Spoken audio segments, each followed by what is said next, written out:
spell was limited by his kind of head knock, wasn't it? Obviously, Cooper was dealing with I think he was dealing with some injury issues as well as the kind of game went on. It's interesting. I didn't feel that they had the kind of the highlight moments that certainly that Walmsley did in his first kind of spell, but they were really solid and really did what they needed their team to do, and that, and I think that speaks to the wider Warrington performance, doesn't it? Philbin shows up because he's a bit flashy when he comes on, and he's doing different things, and you don't necessarily see Hill for that or Cooper for that, but they didn't take a backward step in that first 20 or that first 15 anyway, and they were good performances, I would say. Yeah, and then the two wingers as well did a lot of solid exit set work, and I think the key thing was very few errors from across the park. Tom Lynham carried well in the game, carried his weight, didn't he? Yeah, there were instances certainly in the second half where. So it was first half. Sorry, later in the first half where they were both Lynham and Charnley were taking carries, and it was in Saints' territory. So they were it wasn't just first 2 or 3 tackles. It was later on in the sets as well. So they were managing the resources really well in very trying conditions, which without question Saturday was difficult conditions to play in. But yeah, they. I think they won as a team, and there's part of me that thinks that Clark's winning of the Lance Todd is a reflection of it being a team performance more than anything else, because he's the engine room of the team. Exactly. You talk about a man who makes over 40 tackles and over 100 metres a lot of games, not just this game, but in this game, in this environment, plus has the wherewithal to make the crucial decisions, make the right decisions at the crucial times late on in the game. In the last 10 minutes of the game, he created an opportunity for himself and was able to finish it. Yeah, it doesn't harm to score a try just when the journalists are making their decision, does it? That doesn't harm at all. No, but I do think he was fantastic throughout the game. He was everywhere in defence, and he saved himself in attack, I thought, more than you normally see him. He chimed in very well with his run in from dummy half, but there was lots of times where he let Patton distribute the ball from dummy half when it was just forward carries, and I don't think Saints understood that was what was happening, that Patton or Ratchford or someone was just making the easy passes for a period of time when Clark was sort of hovering around the back, when they were just making meters, because they were just playing set. They backed themselves to have the patience and resilience to go set for set with this St Helens side, and they definitely did win on that set for set basis. When you're talking 85% set completion to 63% set completion, Warrington's game plan, they absolutely nailed their game plan. Yeah, no, without question, and yeah, fully deserved. Fair enough. We've talked about everything, haven't we? I reckon so. On that game. Let's move on to the other game, where there weren't quite as many people in the stadium yet still to watch this one, but there was a good pocket of Widnes fans and a small pocket of Sheffield fans who enjoyed a great spectacle, along with any neutrals who were left in, for the 1895 Cup final, which finished off Sheffield 36, Widnes 18, but it was actually 18-12 to the Vikings at half time. Chris Kendall was the referee in this one. No such controversy in the same way as Mr. Hicks has had to face. The first of the fan views came in from our friend Dr. Bob Phillips. Yeah, so Bob says, well, I never expected Champagne Rugby in the Championship Challenge Cup. Not seen much at this level this year, and impressed by the speed and skill in display, kicking game in particular. I wonder if the ref should have worn bright yellow, though, just to make it easier to spot the difference on the stream. Fatboy Rob said, Widnes started well, but Sheffield were too strong. Could have won by more. Keith Senior still looks like the brother off the Goonies. You guys. Honestly, Keith still looks like he could give you 10 minutes in the second row. He really does. Mark Butler says, being at Wembley is clearly a prize in this competition, and Widnes amplified that. A team that can't buy a win will find a way to lose. Being 12-0 up ought to be a platform to manage the game, but we never saw that. Not all of those players are young, and you expect those senior pros to help the rest. Instead, once control was lost, Sheffield held the cigars out. Another result that can't be quibbled over. Paul Chamberlain said, fair play to the small band of Eagle fans that made this trip. There weren't many, but they still made a good racket. I felt sorry for the Widnes fans after the season they have had and the numbers they brought, but hats off to Mark Aston. He always seems to get the Eagles punching above their weight, and even being 12-0 down early, they didn't panic and dominated the rest of the game. Yep, and finally on this one, Paul O'Brien says, well, the Vikings' invasion of Wembley was confined to a corner of the stadium. The atmosphere was amazing, but unfortunately in the field we just couldn't manage to perform. We played well for the first 30, but Sheffield came out re-energised and were back in the game after the restart. Sheffield deserved the win and were the better team as a whole. A great day out with the family, and I will always be WTID, Widnes till I die. Thank you. Great stuff. Great stuff on that one. I agree with what Bob was saying about the speed of this game. It didn't, and it was refereed at a Super League speed as well, I thought, by Chris Kendall, which was good. It only allowed for more exciting play, I think. I definitely would say that Aaron Brown, I'm not sure where he ended up playing. I think he played loose forward and a bit of hooker. It was a very confusing lineup that Sheffield put out in terms of where they all ended up actually playing. But Aaron Brown was undoubtedly the pick of the players for me. I thought he popped up all over the place doing lots of good stuff.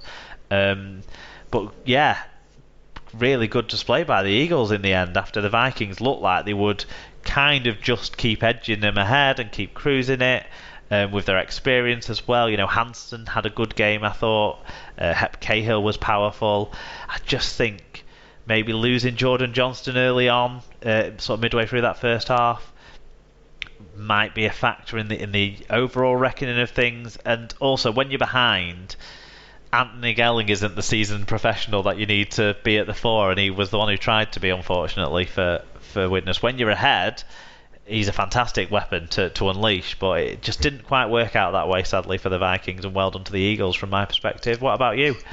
Yeah, really enjoyed watching this one. So obviously the crowd was a bit more boutique for this one, but I have to say the kind of from Dewsbury then.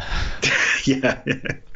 So they would probably just have fitted into the Tetley Stadium, but yeah. No, so we all got.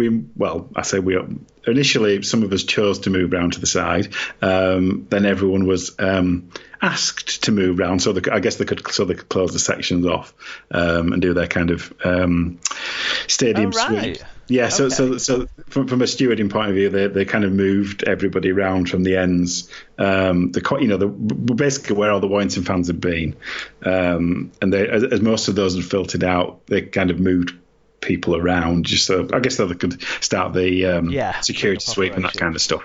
But yeah, no. So I was watching it down the side, kind of, and yeah, it was a fantastic game to watch. Some really enterprising attacking rugby. I thought, as you said, kind of Widnes got off to a really good start, and they did look in control. But I don't know. I don't even know how Sheffield really got back into it. But some of their tries, they were the best tries of the entire day. Yeah. There was one particularly, which is kind of my highlight moment of the game. I lost the ball. I didn't see where the ball had gone, and I'm watching it from the stands. I'm way away from it, and if I can't see where the ball's gone, how does somebody on the field see where the ball's gone? And yeah, the Eagles scored some fantastic tries, and yeah, it was a real highlight for me, this game. Well worth sticking around to watch, because it was fantastic, actually. Really kind of, I don't know, the atmosphere just felt different. You've got a pocket of Sheffield guys down one end, and obviously vastly outnumbered by the Widnes guys at the other end, but they were a bit of backers and forwards, and yeah, it was great. I absolutely love this game, and I don't actually know whether there'd be more people watching this if it was a a curtain raiser rather than afterwards. I'm not sure they would. Numbers wise, I estimated. People like to get the cheap beer, right? And Wembley is the most. We talk about how much we love it as a stadium. It's the most expensive stadium to drink in I've ever been in. Of course. So no one's going into Wembley early. And in fact, probably what you'll end up with is fans from the 1895 Cup sides not necessarily hanging around for the final. No. I think after, actually, on reflection, isn't the wrong place for it. It's just how do you encourage people to stay in the ground? Yeah, well, you're right, because as I said, I was coming up to the, for me, I would call it quite late, kind of walking at Wembley way at about 2:00 or whatever, and it's rammed. It's just full of people drinking, from the offie, So as you said, people are at that time, we're less than an hour before kickoff, and they're not rushing into the stadium. So if you have the game as a curtain raiser, it'll be played in front of a similar crowd. So to me, whichever way you put them around, for me, it didn't really matter. Yeah. I understand, so I think because of the length of the injury delay, which obviously was quite a delay, and the game kicked off late. It kicked off. Like the tickets said 5:30, didn't they? The BBC had always said no, it's 5:45, even though the RFL maintained it was 5:30. No chance. And it actually didn't kick off until 6. But there was no way it was ever kicking off at 5:30. The RFL have messed up there, unfortunately, with their coordination of that, because it does affect people's planning after the game and that sort of stuff. Yeah, of course it does. Because I think so. I stayed to the final whistle, but I didn't see the trophy presentation. And I left the stadium. It was like nearly 8:00 when I left the stadium. So if you're thinking of going up north at that point, that's very late, particularly if you've got family and stuff. So a rebalancing of the time probably needs to happen, and that's an argument for having it beforehand. But in terms of a spectacle and a day out for the fans, I thought it was absolutely fantastic. So I loved it. So who were your star players in this game? Because highlight moments, just most of the tries. Yeah, just the ball movement of the tries. It was hard to argue with Thackeray as man of the match. I think he got the official one. I think he was at the centre of everything. I liked Farrell as well, but I think you were right to pick out Harrison Hansen as well. I thought he did a good job for Widnes. Those were the people that I remember from watching it live. But I haven't seen the game again, so it's hard to. I don't know the names as well as some other players. Yeah, fair enough. Yeah, you pulled out people that you can't help but miss, like Joel Farrell. Yeah. He always seems to be doing the right thing. Yeah, but yeah, no. The ball movement from the Eagles was outstanding, and Mark Aston does it again. Yeah, he does. Let's move on. Predictions. Let's move on. Let's quickly go through the predictions. Me and Tim were both none out of 2 last week. I'm sure a lot of people were at least only 1 out of 2 at best. 66% for me overall in our standings. Tim's on 52, Sarah's on 54, and you're leading the way, Alan, on 67%. So let's see if we can do something about that later on. Just as it should be. Right, after a very full and thorough recap of the Wembley action, and thank you, Alan, for providing your in-stadium views there. That was really, really enlightening on what was going on. We're now going to look at other results from around the world of rugby league.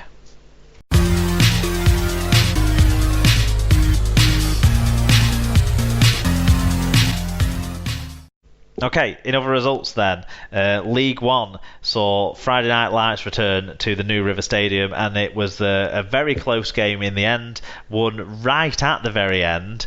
It was London Scholars 30, Hunslet 34, and one of our correspondents was in attendance. It did sound very dramatic. So Dr. Hideous says, first half was even, with both teams playing hard but clean to get it to 18 apiece.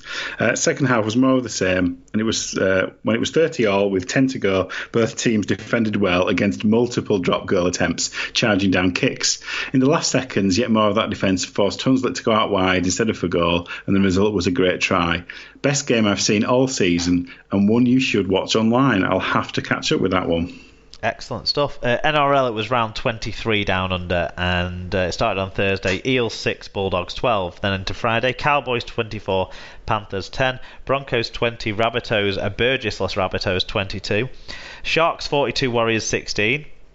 West Tigers on Saturday battered the Knights 46 points to 4. Obviously, your coach announcing that he won't be there next year hasn't had any sort of motivating effect on that Knights team.